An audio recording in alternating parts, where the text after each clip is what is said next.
बिहार में शराबबंदी है, लेकिन शराबबंदी का क्या हाल है ये किसी से छिपा हुआ नहीं है।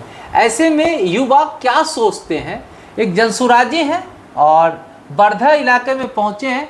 सबसे पहले हम आपका परिचय जानना चाहेंगे। मेरा नाम घर में लोग प्यार से मानू बोलते हैं। हाँ। जैसे शम्स जावेद, जो मेरा सर्टिफिकेट नेम वो शम्स जावेद है, लेकिन लोग मुझे मानू के नाम से जानते हैं। ये बिहार में शराबबंदी है, आप कैसे मतलब आप मान सकते हैं बिहार में शराबबंदी है? देखिए, शराबबंदी तो है, हाँ लेकिन शराबबंदी जो इस तरह से इम्पैक्ट उनका होना चाहिए, हाँ, वो कहीं ना कहीं वो पूरी तरीक़ा से आप कह सकते हैं कि वो इसका इम्पैक्ट नहीं आ पाया है। हाँ। लेकिन फिर भी शराबबंदी तो कह ही सकते हैं कि शराबबंदी है, लेकिन इसे जो लागू किया जा रहा है उसमें कहीं ना कहीं तो कमी है, जो कि और उसे बेहतर ढंग से किया जा सकता है। अच्छा, अगर बात करें जनसुराज कह रहे हैं कि हम शराबबंदी को हटा देंगे, तो इससे फ़ायदा होगा बिहार में? देखिए, बात करें शराबबंदी का जो मैंने अभी बताया कि शराबबंदी है, लेकिन वो ठीक तरह से उसका इम्पैक्ट हो नहीं पाया। जन स्वराज का जो उसके पीछे विज़न है, कि सबसे बड़ा विज़न है कि अभी हमारा देश पिछड़ा, हमारा बिहार जो पिछड़ा है आर्थिक रूप से। तो आर्थिक जो इनकम जो बड़े बड़े एक्सपर्ट या हम लोग भी देखते हैं कि शराब से एक बहुत बड़ा टैक्स वसूली किया जाता है, जो कि बिहार इस चीज़ से अभी पीछे है। यानी बिहार का जो बजट है उसका 30-40% टैक्स जो है हम शराब से ले सकते हैं, लेकिन शराबबंदी के कारण वो पैसा बिहार को नहीं मिल पा रहा है। तो जब प्रशांत किशोर जी का ये कहना है कि जो गांधी जी का शराब खत्म करने का जो ये था कि लोगों को जागरूक किया जाए, ना कि लोगों को कानून बना के इससे रोका जाए, क्योंकि कानून से आप किसी चीज़ को पूरी तरीक़ा से ख़त्म नहीं कर सकते जब तक लोग जागरूक खुद ना हो। तो उस प्रशांत किशोर का मेन अभी रोल है कि पहले हमारा बिहार जो पिछड़ा है वो पैसा आए, ताकि विकास कार्यों में उस पैसा को लगाया जा सके, और फिर लोगों को इसको इस शराब ना पीने के लिए जागरूक किया जा सके। वो अलग मुद्दा है कि शराब तो मिल ही रहा है ना घर घर, शराब तो मिल ही रहा है घर घर, है ना? पैसा तो मतलब लोग का खर्च हो रहा है, पैसा ज़्यादा खर्चा हो रहा है और सरकार को टैक्स भी नहीं मिल रहा है, लोगों को भी पॉकेट में ज़्यादा देना पड़ रहा है। ले लोटा भाई ने बड़ा अच्छा बात बोला, क्या कि सरकार को टैक्स भी नहीं जा रहा है और लोगों को भी ज़्यादा खर्चा करना पड़ रहा है। तो देखिए, ये कह रहे हैं कि अगर 2 रुपये का चीज़ है ना, तो 6 रुपये में खरीदना पड़ रहा है, और 6 रुपया में आम आदमी का ही पैसा निकल रहा है, और टैक्स सरकार के पास नहीं जा रही है, और केवल जो इसमें तस्कर हैं वही कमा रहे हैं। तो मोनू का कहना है कि जनसुराज ने जो कहा है कि अगर शराबबंदी हट जाता है तो बिहार का 30 से 40% जो बजट का हिस्सा है वो शराब के टैक्स से आ जाएगा, जिससे बिहार बदल सकता है, बिहार का विकास हो सकता है।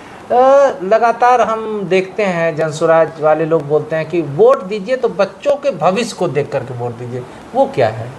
देखिए, ये अच्छा मुद्दा आपने उठाया। क्योंकि आजकल बिहार में, या हम जब से होश संभाले, बिहार में कोई टॉपिक है ही नहीं वोट का। कोई जात के नाम पे वोट दे रहा है, कोई धर्म के नाम पे दे रहा है। आप कितना भी अच्छी बात कर ले, शिक्षा, रोजगार, कुछ भी मुद्दा नहीं बचता है। जब चुनाव की बारी आती है तो सिर्फ और सिर्फ जाति और धर्म की बात होती है। इसलिए ये माहौल बनना ज़रूरी है बिहार में कि वोट जो पड़े वो शिक्षा के नाम पे पड़े, रोजगार के नाम पे पड़े, उसकी चर्चा हो। कम से कम इतना आसान तो है नहीं कि हम बोल दिया और उस मुद्दे पे हर लोग वोट करें। लेकिन अभी जब से जनसुराज आई है, इस मुद्दे पे बात होना शुरू हो गया है। शिक्षा की बात हो, पलायन की बात हो, और लोगों को जागरूक किया जा रहा है। प्रशांत किशोर ने पिछले 2 साल में किसी भी धरना, किसी भी प्रदर्शन में काम नहीं किया। वो लोगों को जागरूक करने के लिए गाँव घूम रहे हैं, वो वोट भी नहीं मांग रहे हैं। वोट का जब समय आएगा, जिसको जो समझ में आएगा जिसको दे सकते हैं। किसी कोई पार्टी का बंधुआ नहीं है, आप वोट के लिए स्वतंत्र हैं। वोट के समय अपनी अपने स्वेच्छा से लोग वोट करें, लेकिन मुद्दा ये होना चाहिए कि वोट किस मुद्दे पे करें। वोट शिक्षा के मुद्दा पे करें, वोट अपने लिए करें। अपने लिए क्या, रोजगार का मुद्दा हो, युवाओं को नौकरी का मुद्दा हो, ये मुद्दा होना चाहिए। तो ये अच्छा मुद्दा है, और मुझे लगता है कि अच्छा इनिशिएट है प्रशांत किशोर का कि इस मुद्दे को उन्होंने चुनाव में लेके आ रहे हैं। बेरोजगारी का मुद्दा बहुत अच्छी मुद्दा है, और इस मुद्दा पे लोगों को सोचना चाहिए। लेकिन फिर देखते हैं चुनाव के समय वो तो ये भी बोलते हैं ना कि चप्पल बच्चे के पैर में नहीं, उसको देखो तो वोट करो। जी, उनका कहना है कि हम किसी और को देख के वोट करते हैं। जात के नाम पर भात, जात के नाम पर, भात के नाम पर, धर्म के नाम पे। फन्ना आदमी जीत गया, यहाँ लोग को खुशी हो गया, हमको कुछ मिला भी नहीं। उसका एवज में कुछ नहीं मिलना है। यानी एवज का कहने का मतलब एक उस एवज जो हम वोट कर रहे हैं उसका एक डिमांड होना चाहिए ना कि हम क्या, हमारा बच्चा प्राइवेट स्कूल में पढ़ने लगेगा, हाँ हमारे बच्चे के शरीर पर कपड़ा अच्छा इस तरह का इम्पैक्ट होना चाहिए ना। लेकिन इस तरह का कोई मुद्दा होता ही नहीं। हमको इसको जिताना, उसको हराना है, इसको हराना, उसको जिताना, इसी मुद्दा पर तो वोट पड़ता है, जिसका कोई चुनाव के बाद फिर आप जब मुद्दा ही नहीं आपके पास, आप वोट, आप मेरे से वोट मांगने हैं, हम बिना मुद्दा के ही आपको वोट कर रहे हैं, बिना कुछ मांगे ही वोट कर रहे हैं, तो कल के दिन हम आपको क्या मांग सकते हैं? कुछ नहीं मांग सकते। तो लोगों को ये चीज़ सोचना चाहिए कि अपनी बात रखें। खास करके अल्पसंख्यक लोगों से भी मैं अपील करूंगा कि अपनी डिमांड करें। आप वोट किससे भी दे, किसी भी पार्टी को दे, जरूरी नहीं कि आप जनस्वराज को ही दे, जनस्वराज तो अभी नई पार्टी है, लेकिन लोगों को बोलने के लिए, अपने हक की बात रखने के लिए आनी चाहिए।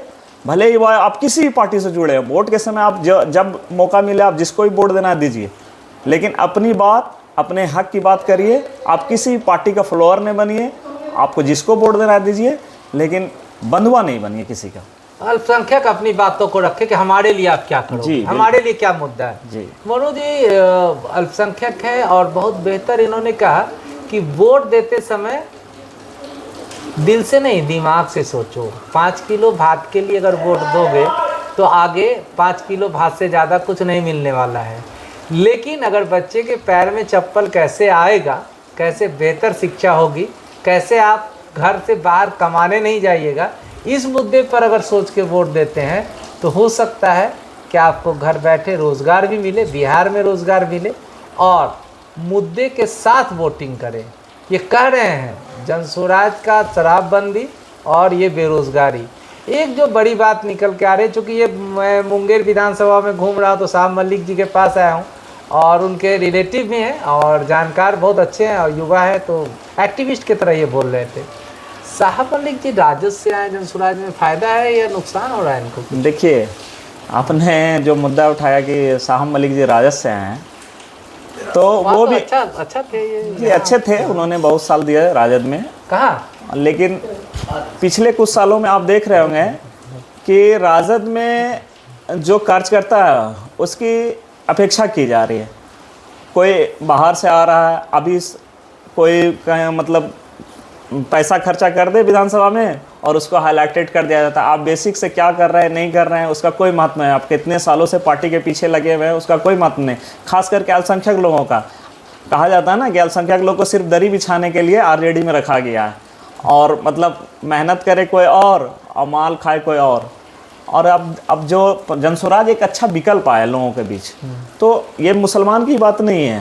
हर जो कार्यकर्ता जो लोगों के लिए एक्टिव है, जो समाज के लिए एक्टिव है, उन्हें चाहिए कि जब एक अच्छा ऑप्शन आया है तो उस ऑप्शन को देखें, क्योंकि नई पार्टी है, अच्छी बात कर रहे हैं, जुड़े हैं उस उम्मीद से। साहब मलिक के लिए फ़ायदा होगा जनस्वराज में आना?